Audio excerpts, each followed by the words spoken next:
Soy percusionista. El día de hoy pues vamos a compartir conceptos acerca del tema de hiperoxia, los pros y los contras de esta técnica en la circulación extracorpórea. Vamos a recordar que el oxígeno pues es un gas que tiene un número atómico 8, que hace parte de casi todos los compuestos orgánicos e inorgánicos que tenemos. Es crucial para la práctica de perfusión y se ha demostrado que el suministro de oxígeno en general, no solo en perfusión, sino en toda la práctica clínica, es común, frecuentemente hasta en el 50% de los casos, de que se dé un sustrato excesivo, y hasta el 4% de los casos se ha detectado casos de hiperoxia grave.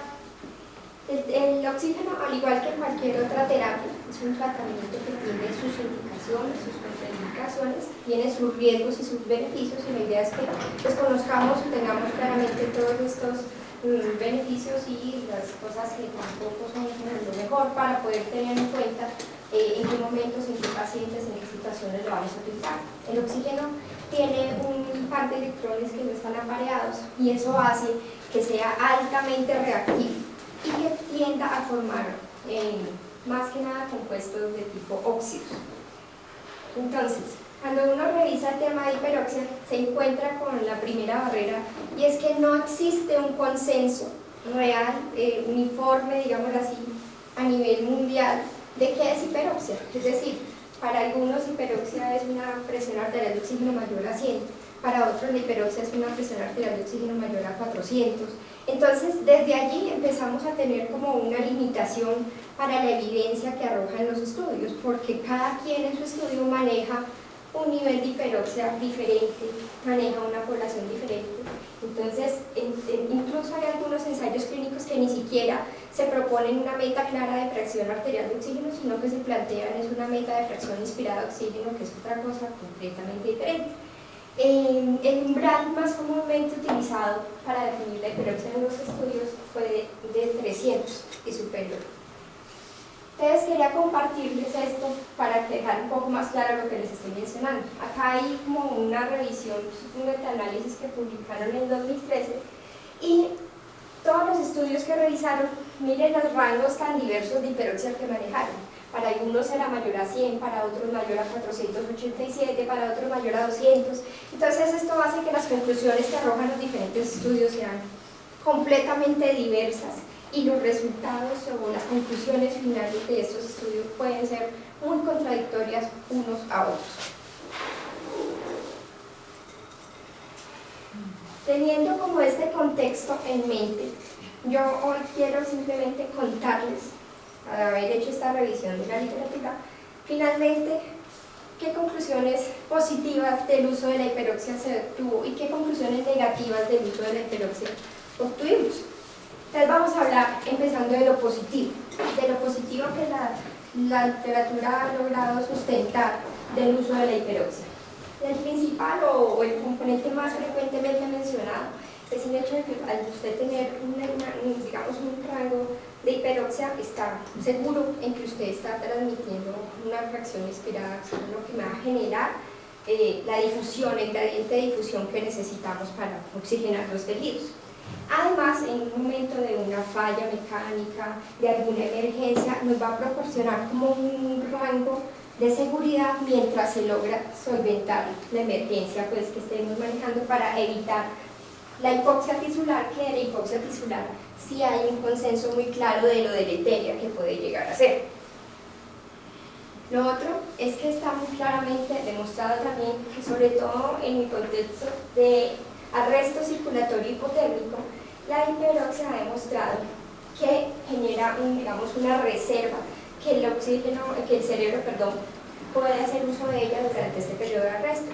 Recuerden ustedes que en la hipotermia hay una desviación hacia la izquierda de la curva de disociación de la hemoglobina, por lo tanto la afinidad del oxígeno a la hemoglobina es muy alta, y al aumentar la presión arterial de oxígeno vamos a aumentar ese oxígeno disuelto en plasma, vamos a aumentar esa presión a nivel del intersticio y vamos a facilitar un gradiente de difusión de oxígeno hacia los tejidos. Por lo tanto, el cerebro puede hacer uso de este oxígeno disuelto en el plasma, teniendo en cuenta que en este momento de hipotermia la afinidad de oxígeno con la hemoglobina es muy alta, por lo tanto la liberación de ese oxígeno desde la hemoglobina va a ser más limitada. Otro de los beneficios que se ha demostrado y se ha comentado de la hiperoxia es el precondicionamiento miocárdico. En esta parte hay que hacer claridad de que este precondicionamiento es antes de la circulación extracorpórea. Entonces, sabemos que en el momento de la hiperoxia se produce un estímulo vasoconstrictor, por lo tanto, al hacer ese efecto vasoconstrictor, aumenta pues las resistencias vasculares sistémicas, disminuye el flujo sanguíneo a nivel coronario y eso hace que el miocardio se vaya condicionando a esa limitación de oxígeno. Cuando ya llegue el momento del evento isquémico y una vez se produzca el momento de reperfusión, este miocardio va a tener como un precondicionamiento para responder a esa lesión que se le está causando. En todo caso, como le digo, este precondicionamiento es algo que se debe hacer desde antes, incluso desde el periodo de la inducción, no es un precondicionamiento que vamos a hacer dentro de la circulación extracorpórea. Las reservas de oxígeno mayores pues van a proteger el miocardio para ese periodo de isquemia también, además pues, de haber precondicionado el miocardio. Otro de los efectos positivos que se describe de la hiperoxia, como ya mencionamos que hay un efecto vasoconstrictor y este efecto vasoconstrictor se da porque al aumentar el oxígeno, esa presión arterial de oxígeno, tiende a haber más formación de especies reactivas de oxígeno que a nivel de las células del músculo liso endotelial producen un estímulo vasoconstrictor y eso lleva a que los pacientes cuando entramos en circulación extracorpórea que puedan sufrir un fenómeno agudo que sucede hasta en el 22% de los casos, podamos contrarrestar de alguna forma esa vasodilatación que se produce por el fenómeno A si utilizamos la hiperoxia. Otro de los efectos positivos es la tolerancia a la hemodifusión. Yo tengo un paciente con una anemia severa en circulación extracorpórea. Entonces, como ya les mencionaba, una de las herramientas que podemos utilizar es aumentar esa concentración del oxígeno disuelto en plasma, aumentando la presión arterial de oxígeno, aumentamos el gradiente de presión del oxígeno en el intersticio para que la difusión hacia los tejidos se facilite.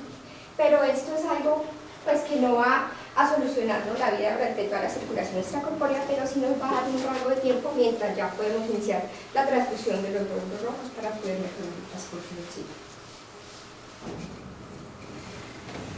Otra de las bondades que esta es la más fuertemente demostrada de la hiperoxia, es que sabemos que el aire pues, está compuesto principalmente de nitrógeno en un 78%, en menor porcentaje de oxígeno y en menores porcentajes otros gases como argón y dióxido de carbono. Entonces, ¿qué pasa?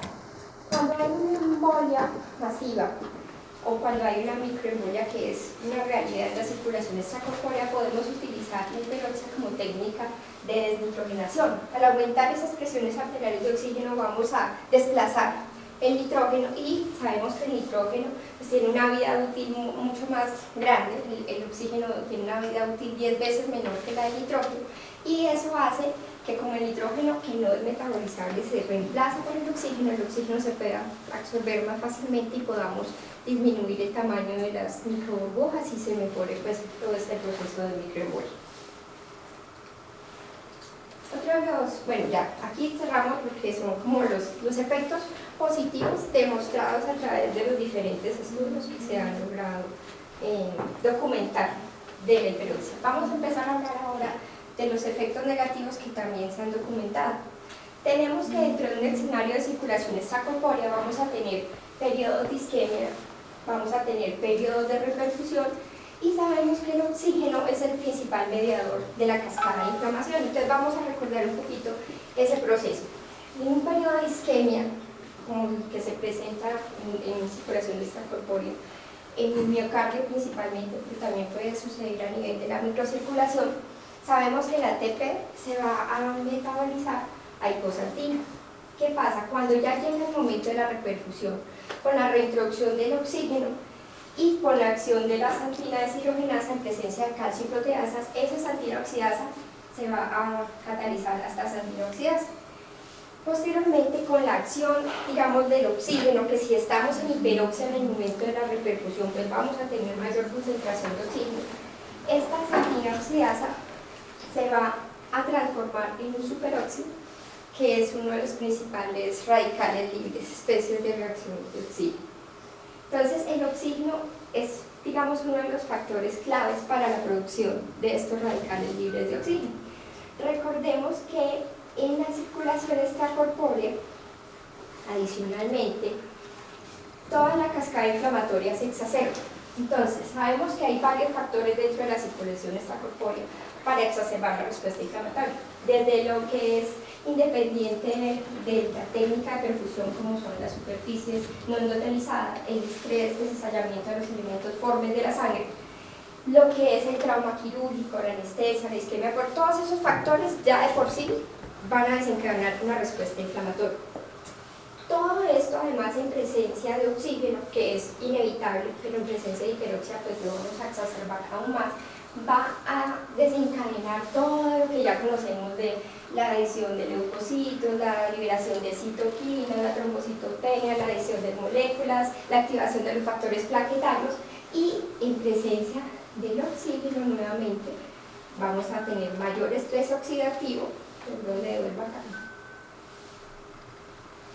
mayor estrés oxidativo, que finalmente puede llegar, si es demasiado agudo y no tenemos cómo revertirlo, va a generar una disfunción y una lesión a nivel orgánica. Entonces recordemos que cuando hay un estrés oxidativo sucede es cuando la capacidad de una célula antioxidante se ve superada por la presencia de esas sustancias oxidantes, como en este caso las especies reactivas de oxígeno. Entonces, cuando ya esto sucede, sabemos que las especies reactivas de oxígeno lo que hacen es que degradan o lisan los lípidos de las membranas celulares, dañan las membranas celulares y por lo tanto dañan el contenido de las células, y pues al dañarse la célula pues se viene la lesión de los órganos y la disfunción multiorgánica. Quería compartirles este dato hablando pues de la respuesta inflamatoria. Este fue un estudio que John y colaboradores hicieron en el 2012. ¿Qué hicieron ellos? Midieron un marcador del estrés oxidativo, que es el malondialdehído. Entonces ellos tomaron muestras del seno coronario al inicio de la circulación extracorpórea y al final de la circulación extracorpórea. Tenían dos grupos, uno que ellos lo denominaron el grupo de normoxia, donde manejaron presiones arteriales de oxígeno alrededor de 140, y un grupo de hiperoxia, donde manejaron presiones arteriales de oxígeno de 400 o más. Tomaron las muestras y encontraron que en el grupo hiperóxico los niveles de malondialdehído fueron estadísticamente significativos a compararlos con el grupo que no estuvo sometido a la hiperoxia en el momento de la repercusión. Entonces sabemos que el hecho de tener una reoxigenación hiperóxica a nivel cardíaco va a aumentar la respuesta inflamatoria, la lesión de las células del miocardio, y se puede traducir en mayor aturdimiento miocárdico y presencia de arritmias fatales en la salida de la circulación extracorpórea. También tenemos, se ha descrito que la hiperoxia produce degradación del glucocálice. Al haber una degradación del glucocálice, las células endoteliales se ven expuestas y esto hace que haya mayor adherencia de los leucocitos, mayor extravasación de proteínas, por lo tanto mayor inflamación a nivel local, aumenta la producción de especies reactivas de oxígeno y finalmente lleva a que esas células endoteliales disfuncionen y disminuya la producción de óxido nítrico. Por eso es que la hiperoxia tiene un efecto a nivel vasoconstrictor en la resistencia vascular sistémica específicamente, no en la pulmonar.